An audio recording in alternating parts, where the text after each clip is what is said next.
Good morning, boys and girls. I hope you're all well and having a good time wherever you are. And I hope you're ready for another Bible story. You see, many, many years ago, in the nation of Israel, there was a little Hebrew girl. And she lived with her parents and she grew up in a little house and life seemed like it was going okay. However, one day, the Assyrian army was passing by Israel and they decided to invade Israel. They took many Israelites as slaves. And she was one of them who were taken. And you can just imagine how scary that must have been. I mean, she was separated from her parents, from her brothers and sisters, from all her friends. She found herself alone with all these Assyrians. But it got even worse than that. You know, the general of the army, the commander of all the Assyrian armies, he decided to keep this little girl so that she could serve his family. So not only are you in a foreign country, but you are under the control or the authority of the very man who kidnapped you. And it must have been a very, very scary thing. But this little girl, she was so strong. And she decided whatever she did, she was going to please the Lord in everything. And she served this family well. And she became a good slave. And it even went further than that. You know, she even started to develop a relationship with the family. And unfortunately, the general, the commander of the armies, he had a disease called leprosy, which is a horrible disease and it's very painful, but it's also very contagious. So he wasn't able to play with his kids. He wasn't able to show any affection to his family. He had to isolate himself and be alone. And she felt sorry for this man as she watched him all alone all the time. And one day she went to her mistress, the man's wife, and she said to her, "Ma'am, if only your husband could go to Israel, because in Israel there is a prophet, and that prophet would be able to heal him from his leprosy." And this lady, she became so excited. She ran and she told her husband, and she said, "You know, this little girl says there's a prophet in Israel who can heal you." And obviously the man's name was Naaman, and Naaman became excited as well. And he went to the Syrian king, and he said to him, "Great king, please allow me to go to Israel. Allow me to go and see this great prophet." And the king gives him silver and he gives him gold. He gives him some change of clothing to be able to give gifts to the prophet. And he says to him, "Go." And Naaman takes all these soldiers with him. And they go into Israel in search of this prophet. And they come to the prophet Elisha's house. And they're all standing outside. Now Elisha had a servant called Gazi. And Gazi comes into Elisha's house. And he calls him and he says, "Elisha, Elisha, the Syrian general is here, Naaman. He's here with all his soldiers. He wants to see you." And Elisha says to Gazi, go tell Naaman to go and wash himself from the Jordan 7 times and he'll be healed of his leprosy. So Gazi goes and he tells Naaman what Elisha had said. And the Bible says that Naaman became furious. He was so angry. And he said, "What? Wash myself from the Jordan 7 times? Are you joking?" He said, "You know, I thought if I came all the way from Syria," he said, "I thought at least the prophet would come out to see me.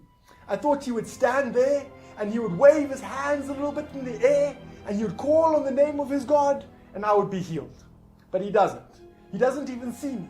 He just tells me, go wash 7 times in the Jordan River." And he says that Naaman became angry and he turned around and he left.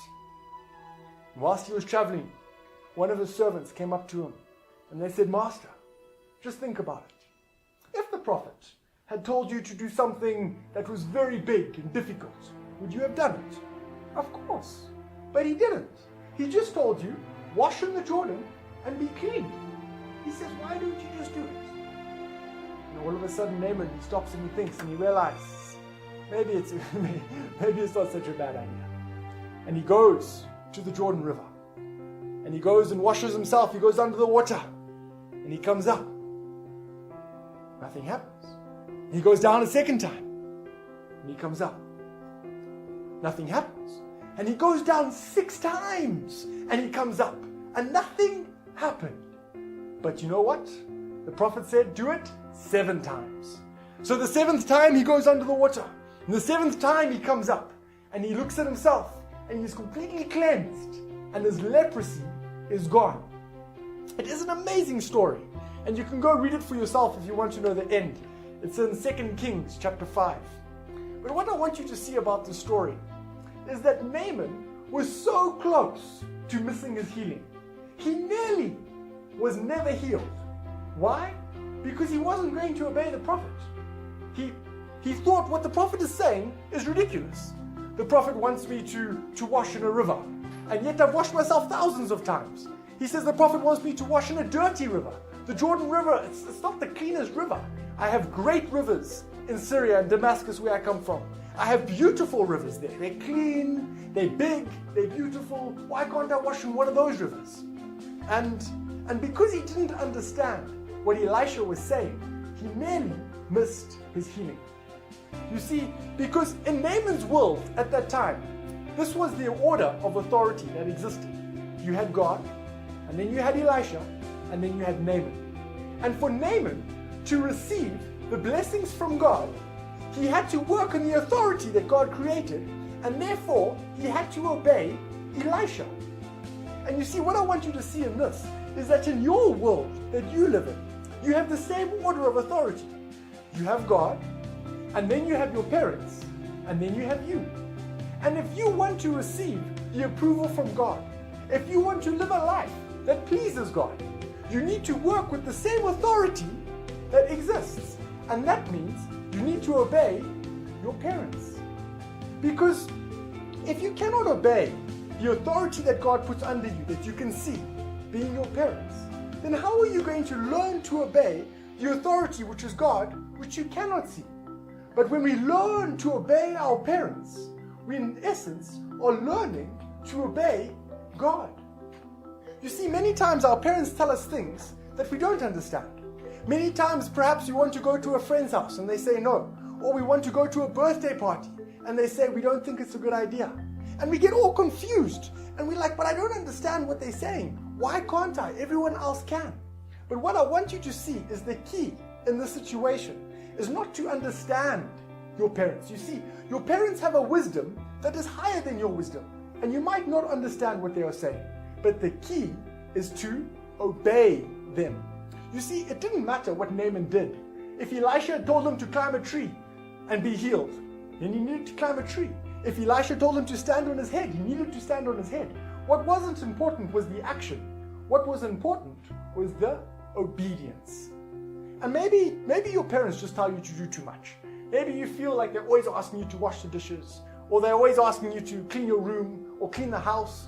You get so mad and you're like, but I cleaned my room yesterday. My room is clean. And you don't understand all the demands they're putting on you. But I want you to realize that the key is obedience. When you learn to obey your parents, you're learning to obey God.